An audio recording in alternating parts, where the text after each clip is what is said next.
I am your father. Wait, wrong movie. Yes, my emperor. No, not that emperor. Come on now. And no, we're going to be talking about Uprising Curse of the Last Emperor.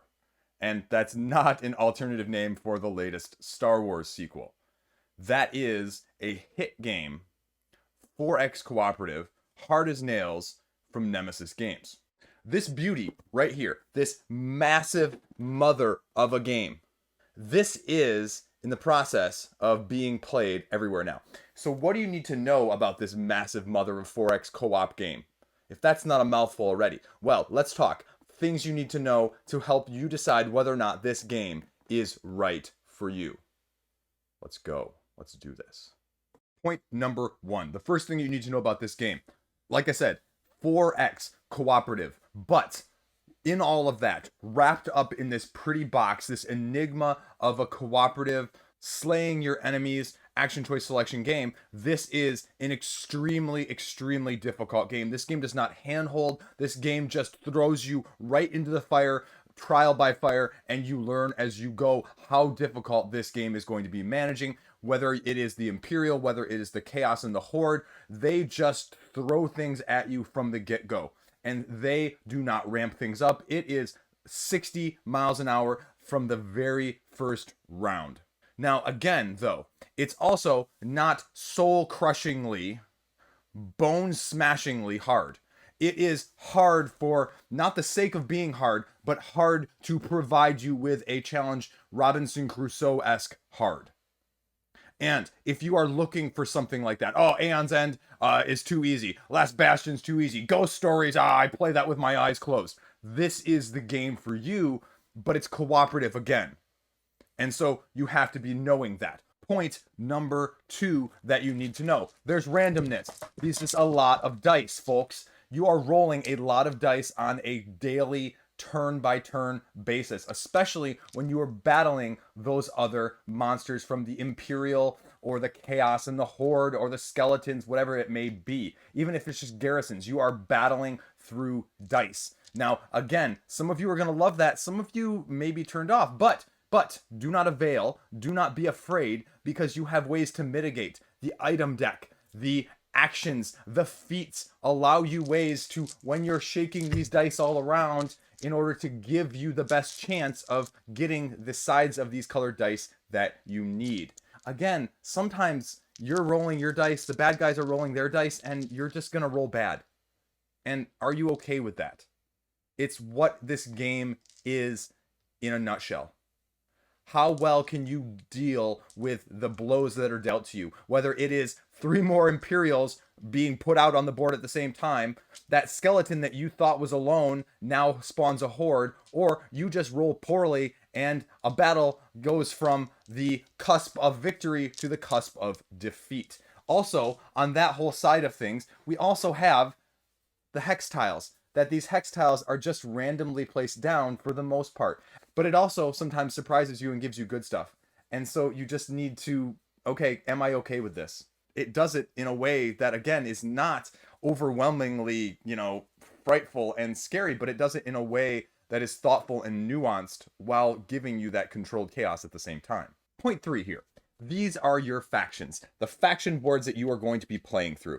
And at first glance, it seems asymmetric, sort of a la Spirit Island. And going back to point 1, you may worry that, oh, this is going to alpha game. No, like Spirit Island, alpha gamers are going to alpha game, but it has enough going on that you need to be worried about yours, and you're not going to be able to handle everything on everyone else's. So it effectively really helps mitigate the alpha gaming side of things. Now, the one thing I'll say is these look significantly different, and the resources on these are different. But I would say that I wish it was probably a little bit more asymmetric in terms of some of the dice or the dice faces, because, all of the basics are, orange and white, and the elites are either red and purple or red and black. And so I guess I would have liked a little bit more in that side of things. Same thing with the feats. You get through the feats essentially in one game. If you play enough rounds, you're going to see most of the feats that come up. And sometimes there were feats that I said, okay, duh, that's a no-brainer. At least for me it was, and maybe that's why we lost too.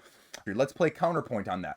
Chris, you're wrong, because the whole benefit of this is that you can play any of these factions and still be able to handle them without having to root it, where every faction in root is so asymmetrically different that you're not sure what you're playing from one game to the next game. And if you start to know your feats every single round each time you play, I mean, that's how you're going to do better with the difficulty, because you know which ones are going to be more helpful given the clinical circumstances that you find yourself in, based on the strategic value and the tactical nature of it, because now you understand your faction as a whole and you know what potentially your faction can do to aid your allies in the future fight.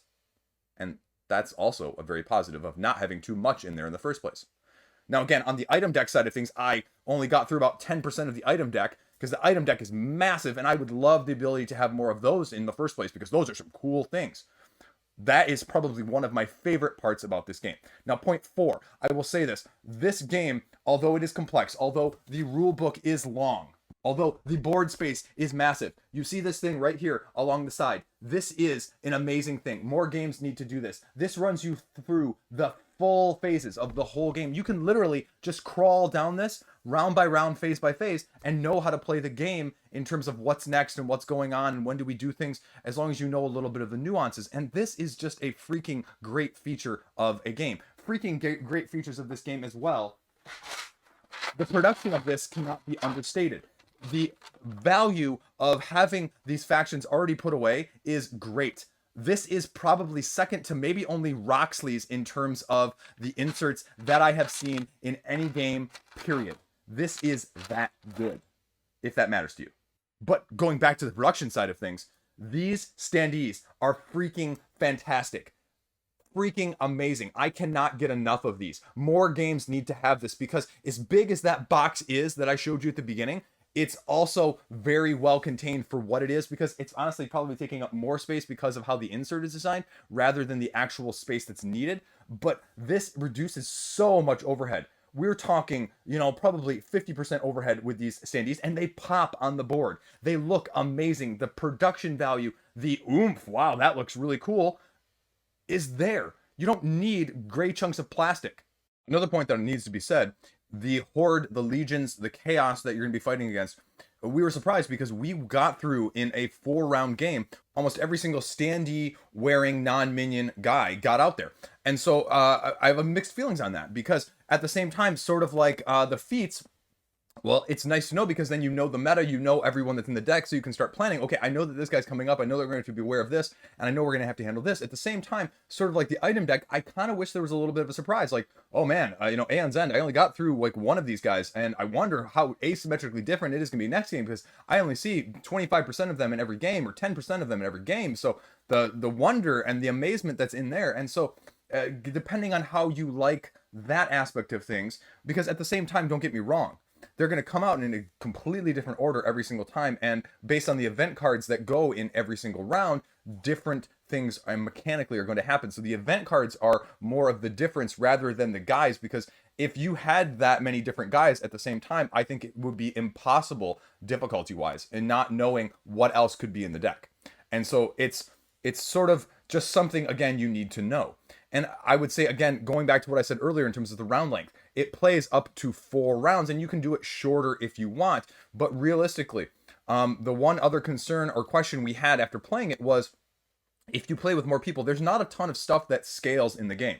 So I think at a higher player count, I think it is invariably going to be a little bit easier, because you're going to have more of your factions and more of your armies on the map in order to snuff out the rapidly expanding, the ever-present factions that you're going against, because this game is not snuff them out, sort of like, the beginning of Spirit Island. It's survive. It is score more points than them, which again, depends on how you feel about that. Is it a thematic disconnect for you or not? For us, it had no problem whatsoever, because thematically it incorporates, well, we were way behind in terms of board space, and we were also way behind in points. And this is a game that's also going to value repeated plays. This is not going to be a one-off. This is not a game where you're just going to pick it up and play. This is not Pandemic. It's a step up, higher level processing, thinking, planning, strategic, instead of just purely tactical. And you can do the purely tactical side of things, but you're going to lose most of the time. The action programming that you get to do on a turn-by-turn basis, going around doing one action at a time, is beautiful. Flows like a well-oiled machine. but you just need to know, okay, what am I doing? Because if you walk in there sort of blind, sort of, I'm overpowered, I'm going to beat you. No, these guys are going to wipe you off the face of the map. It sort of takes a lot of what you know and think about some of these cooperative games in this ilk and turns it on its head in a good way. And it makes you go, oh, geez, we would have done this completely differently if we would have known this. Oh, man, next game, we really need to be more careful of this. Oh, maybe we shouldn't leave that skeleton alone in the first round and lose a haven, even though the rulebook says that it doesn't normally happen and it's super rare. Not saying it happened to us, but it may have totally happened to us. So what do I think of this game? This game is unlike anything else in your collection. I guarantee it. It rewards you for very smart play.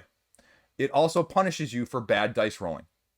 But it rewards you at the same time for good dice rolling with actions that are mitigatable, but also stuff that is just not going to be stuff that you can even plan for. It makes it an uphill battle. I mean, this game might as well be called Underdog, Curse of the Last Empire, because that's what you are. You're not strutting in there all Ric Flair, woo, as the champ. You're strutting in there as the underdog, trying to just survive, trying to just manage things, and trying to eke out the rebellion versus the Empire. Going back to Darth Vader at the beginning, who, probably doesn't like to hear that, but it's the truth, man. It's the truth. So, all in all, staying in my collection. It's unlike anything else I've played. I haven't even touched on the Arch Nemesis expansion, which adds a couple more factions, as well as sort of big bosses, as opposed to like mini bosses that you're constantly going against as well. And that's just going to add a completely different wholesale dynamic to it. And it'll be interesting to see how that incorporates. But this is definitely a game that benefits from repeated play, meta play, getting used to things. It is a little bit longer, though. I'll straight up tell you, it's a little bit of a longer game. Our first 3-player, 4-round game took us about 4 hours. So you need to be aware of that. Now, we could probably take off at least 25% of that on repeated plays. At the same time, this little last side note here, I definitely think it needs to be at least 3, if not 4 rounds. I don't think cutting it much shorter than that is going to allow you time to build up your faction, to get a true sense of, how things change and how things evolve. So if you're looking for something a little bit longer on the cooperative side of things, with a little bit more involvement, a little bit deeper strategy, this is going to be it. If you're not, then you're better off going to something like Marvel United or The Loop, which can have a relatively good degree of difficulty with some chaosness, but are going to land you in a much shorter time frame, but are still very, very, very good games. As a side note, Nemesis.Games did not send me this. This is a Kickstarted copy that I bought with my own money. And, I'm just a fanboy. So take that for what you will. But I like hard co-ops, and this one fits, but it is not like anything else. So I don't have to worry about it competing head-to-head in terms of other ones for table space in that same sense. So there you go. That's all I got. Stay classy. Thanks for watching. I'll see you around. By the way, Darth, you're not my father.